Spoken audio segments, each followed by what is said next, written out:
मेरे चैनल में आप सभी का स्वागत है। आज हम जो विषय पढ़ेंगे वो है राम काव्य शाखा की प्रवृत्तियाँ या उसकी विशेषताएं। इससे पहले बच्चों, अगर आपने मेरे चैनल को सब्सक्राइब नहीं किया है तो प्लीज़ सब्सक्राइब कीजिए। आप इसे लाइक और शेयर कीजिए जिससे कि मेरी सभी नई वीडियोस आपको मिलती रहें। तो चलिए शुरू करते हैं कि राम काव्य शाखा की प्रवृत्तियाँ किस प्रकार से थी। इससे पहले हम राम काव्य शाखा के कुछ प्रमुख तथ्यों के बारे में जान लेते हैं। ठीक है, तो देखिए, जो राम काव्य वो भक्ति काल का काव्य माना गया है। तो भक्ति काल में दो काव्य धाराएं प्रचलित हुई थी। वो कौन कौन सी थी? सगुण काव्य धारा और निर्गुण काव्य धारा। ठीक है, तो इसके बाद जो सुगुण काव्य धारा थी उसमें भी दो शाखाएं प्रचलित हुई थी। वो कौन कौन सी थी? राम काव्य धारा और कृष्ण काव्य धारा। ये दो जो शाखाएं हैं ये प्रचलित हुई थी। तो आज हम जो करेंगे वो है राम काव्य शाखा की विशेषता। इसमें से राम काव्य की आज हम विशेषताएं करेंगे। देखिए बच्चों, जो भक्ति काल है, भक्ति काल की जो सुगुण काव्य धारा है उसमें जो राम काव्य धारा है वो उसका बहुत ही महत्व माना जाता है। वैसे तो राम भक्ति धारा में अनेक कवि हुए हैं। वैसे बहुत ज़्यादा इनकी संख्या नहीं थी कवियों की उस समय पर, लेकिन जितने भी कवि हुए हैं उनमें से जो राम भक्ति धारा का साहित्यिक अगर महत्व की बात की जाए तो वो अकेले तुलसीदास जी को जाता है। यानी कि तुलसीदास जी जो हैं वो राम काव्य धारा के सबसे प्रमुख कवि माने जाते हैं। राम भक्ति काव्य का जो और नेतृत्व जो किया था वो किया था आचार्य रामानंद जी ने। आचार्य रामानंद जी जो हैं वो राम भक्ति काव्य का नेतृत्व इन्होंने किया था। इस धारा में वैसे तो मैंने बताया आपको बहुत ही कम कवि हैं जिन्होंने काव्य रचना जिनकी मिलती है, लेकिन इसके जो प्रमुख कवि हैं वो इस शाखा के प्रमुख कवि कौन कौन से हैं?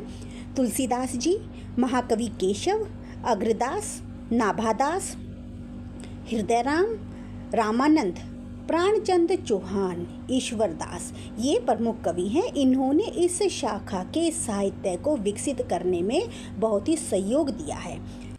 लेकिन इन सभी कवियों में, राम भक्ति इन कवियों में तुलसीदास जी का स्थान सबसे सर्वप्रिय माना जाता है।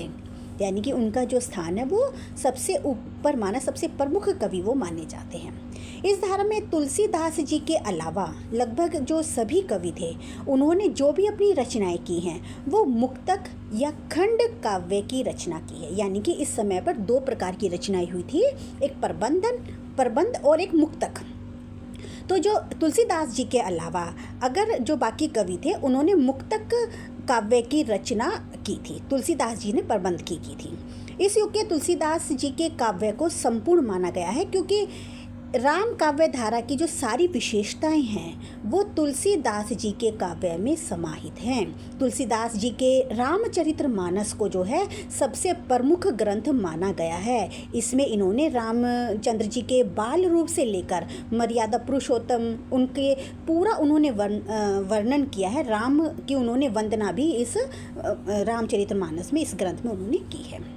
अगर इस परंपरा के मूल स्रोत की बात की जाए तो इस काव्य के मूल स्रोत जो है वो है वाल्मीकि रामायण को माना जाता है। इस धारा के जितने भी कवि हुए थे उन्होंने राम को ईश्वर के रूप में माना है और उन्होंने ईश्वर के रूप में मानते हुए ही अपने काव्यों की रचनाएं की हैं। तो ये तो थे कुछ मुख्य तथ्य राम काव्य के बारे में। और अब हम बात करते हैं इनकी विशेषताओं की। देखिए, जो सबसे पहली विशेषता है राम का स्वरूप। राम का स्वरूप किस प्रकार था? देखिए, इस धारा के जो कवियों ने राम को विष्णु का अवतार और ब्रह्मा का स्वरूप माना है। इनका मानना था कि मानव का रूप धारण करके इन्होंने धर्म और संतों की रक्षा की है और दुष्टों और राक्षसों का संहार किया है। यानी कि जो इस समय के जो इस धारा के जो कवि थे उन्होंने राम को विष्णु और ब्रह्मा का अवतार माना है। यानी कि अवतारवादी जो विचारधारा वो उनकी उस समय पर रही थी। उन्होंने उसमें शील, शक्ति और सौंदर्य का समन्वय भी पाया जाता है। वे मर्यादा पुरुषोत्तम और लोक रक्षक के रूप में माने गए हैं। अगली इसकी जो विशेषता है वो है भक्ति भावना की प्रधानता। देखिए, इस धारा के जो कवि थे उन्होंने ज्ञान की अपेक्षा भक्ति को अधिक महत्व दिया है। इस धारा के कवियों की जो भक्ति है वो किस रूप में है? दास्य रूप में, दास्य भाव है, उस रूप में उनकी भक्ति इसमें दिखाई देती है। और ये जो दास्य भक्ति है, ये दास्य जो भाव है, ये किसके लिए दिखाई देता है? उनका प्रभु राम जी के लिए। वे स्वयं को भगवान राम का सेवक मानते हैं और राम को ही वे अपना स्वामी मानते हैं। इस प्रकार की भक्ति के कारण ही इस काव्य में लघुता, उदारता, आदर्शवादिता, नम्रता, प्रेम, इन सब भावों को का समन्वय देखने को मिलता है। ये जो भाव हैं ये बहुत अधिक मात्रा में मिलते हैं, क्योंकि इसमें दास्य भाव जो है वो इसमें दिखाई दे, दास्य भक्ति इसमें दिखाई देती है। इस शाखा के कवियों का मानना है कि अगर हमें ईश्वर की प्राप्ति करनी है तो हमें दास बनना ही पड़ेगा। यही कारण है कि इस धारा के जो काव्य हैं इनमें दास भाव्य की प्रधानता पाई जाती है। अगली इसकी जो विशेषता है वो है समन्वय भावना। देखिए, राम काव्य धारा में समन्वय की भावना के दर्शन होते हैं। ऐसा क्यों है? क्योंकि इस काव्य धारा के कवियों ने अपने मतों तथा विचारधाराओं का समन्वय स्थापित करके लोक कल्याण के मार्ग को आगे बढ़ाया है। जो राम भक्त कवि थे उन्होंने सुगुण और निर्गुण भक्ति के जो भेदभाव है उनको दूर करने का भी इन्होंने प्रयास किया है। इनके काव्यों में ज्ञान, भक्ति और कर्म का सुंदर समन्वय देखने को मिलता है। इसके साथ साथ इनके जो काव्य हैं उनमें विविध देवी देवताओं की स्तुति की जो समन्वय है वो भी पाई जाती है। यानी कि इस धारा के जो कवि थे उन्होंने ये भी चेष्टा की है कि बाकी जो देवी देवता है उनकी स्तुति का समन्वय भी पाया जाए। तो इसलिए यह कहा जा सकता है कि इस काव्य धारा के कवियों ने समन्वय की भावना को विशिष्ट रूप से प्रस्तुत करने का प्रयत्न किया है। अगली इसकी जो विशेषता है वो है मर्यादा की प्रधानता। देखिए, इस शाखा की प्रधान विशेषता यह है कि इसमें लोक मर्यादा को विशेष महत्व दिया गया है और यही कारण है कि इस काव्य में मर्यादित रूप देखने को मिलता है। इस काव्य में जिन पात्रों का भी चित्रण किया गया है वे सदैव मर्यादा का ध्यान रखते हैं। जैसे कि राजा दशरथ है। राजा दशरथ ने अपने वचन की मर्यादा में बंधने के कारण ही राम को ना चाहते हुए भी वन जाने की उन्होंने आज्ञा दे दी, क्योंकि वो अपनी मर्यादा के अपने वचन के अंदर बंधे हुए थे। उन्होंने ना चाहते हुए भी उनको ये आज्ञा उनको देनी पड़ी। इसी प्रकार से अगर माँ कौशल्या की बात की जाए, सीता की बात की जाए, तो उनमें भी मर्यादित रूप भरपूर देखने को मिलता है। इस काव्य के जो कवि हैं उन्होंने यहाँ तक कि जो श्रृंगार चित्रण है उसमें भी मर्यादा का ध्यान रखा है। अगली इसकी जो विशेषता है वो है आदर्शवादिता। देखिए, इस काव्य धारा में मर्यादावाद के साथ साथ आदर्शवादी सिद्धांतों का भी निरूपण किया गया है।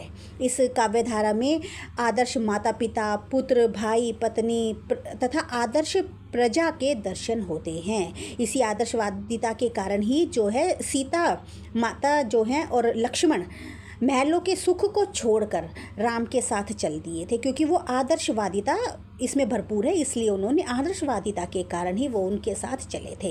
इसी प्रकार अगर भरत की बात की जाए तो भरत ने भी आदर्शवाद के कारण ही राज सिंहासन को त्याग दिया था और हनुमान जी को तो आदर्श सेवक के रूप में ही चित्रित किया गया है। यानी कि उन जितना आदर्श सेवक और किसी को भी दिखाया नहीं गया कि हनुमान जी जो है बहुत ही आदर्शवादी सेवक बताए गए हैं।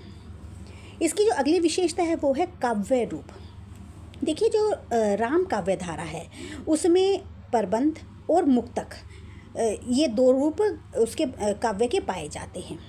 प्रबंधन में क्या होता है कि राम के बचपन से लेकर उनकी शिक्षा, वन में जाना, राज्य अभिषेक, यानी उनके जीवन के सभी वृतांत जो हैं वो प्रबंध तरीके से दिखाए जाते हैं। और मुक्तक काव्य में क्या होता है कि इसमें कुछ पंक्तियां ही अपने आप में समुच्चय हो जाती हैं। जैसे कि कुछ ऐसी पंक्तियां जो एक पंक्ति में ही सब कुछ कह दिया जाता है, तो उसको मुक्तक काव्य कहा जाता है। तुलसीदास जी के द्वारा जो रचित रामचरितमानस है वो प्रबंध काव्य माना गया है, जिसे महाकाव्य भी कहा जा सकता है। और जो गीतावली और कवितावली है, उनकी जो ये दो ग्रंथ हैं गीतावली और कवितावली जो है वो मुक्तक रचनाएं मानी जाती हैं, क्योंकि इसके अंदर बहुत संपूर्ण नहीं है, कुछ ऐसी पंक्तियाँ जो अपने आप में ही समुच्चय है। तो इस काव्य धारा में दो प्रकार की रचनाएं हैं, वो क्या कौन कौन सी हैं? प्रबंध और मुक्तक। ठीक है, तो इसकी जो अगली विशेषता है वो क्या है? रस योजना। देखिए इस काव्य धारा के अगर रसों की बात की जाए तो इस काव्य धारा में 9 रस का समावेश देखा जा सकता है, क्योंकि राम काव्य का जीवन इतना विस्तृत है कि इसमें लगभग सभी रसों की अभिव्यक्ति हो जाती है। लेकिन इस काव्य में जो है लेकिन दास भक्ति की प्रधानता मुख्य रूप से देखी गई है, क्योंकि जितना भी ये पूरा रामचरितमानस है, पूरा राम काव्य जो है, इसमें कहीं ना कहीं प्रत्येक व्यक्ति के अंदर दास्य भाव भरपूर देखा गया है। ऐसे तो सभी रसों का इस काव्य में प्रयोग देखा जा सकता है, लेकिन श्रृंगार रस के संयोग और वियोग पक्ष का भी बहुत भरपूर प्रयोग इसमें देखा जा सकता है। अब हम बात करते हैं छंद तथा अलंकार की। इसकी जो अगली विशेषता है वो है छंद तथा अलंकार। देखिए राम काव्य की रचना जो है वो दोहा चौपाई छंद में हुई है, ठीक है।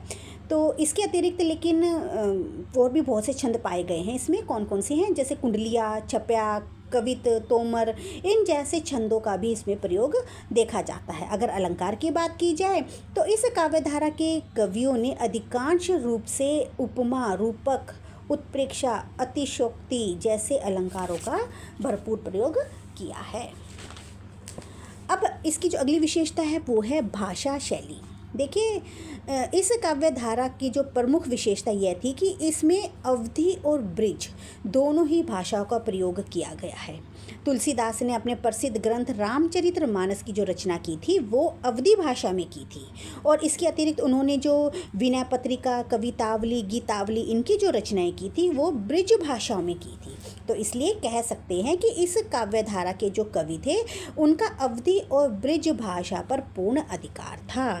तो ये तो थी बच्चों इसकी विशेषताएं। अगर आपने मेरे चैनल को सब्सक्राइब नहीं किया है तो प्लीज़ सब्सक्राइब कीजिए। मैं आशा करती हूँ कि आपको मेरी वीडियो आज अच्छी लगी होगी। धन्यवाद।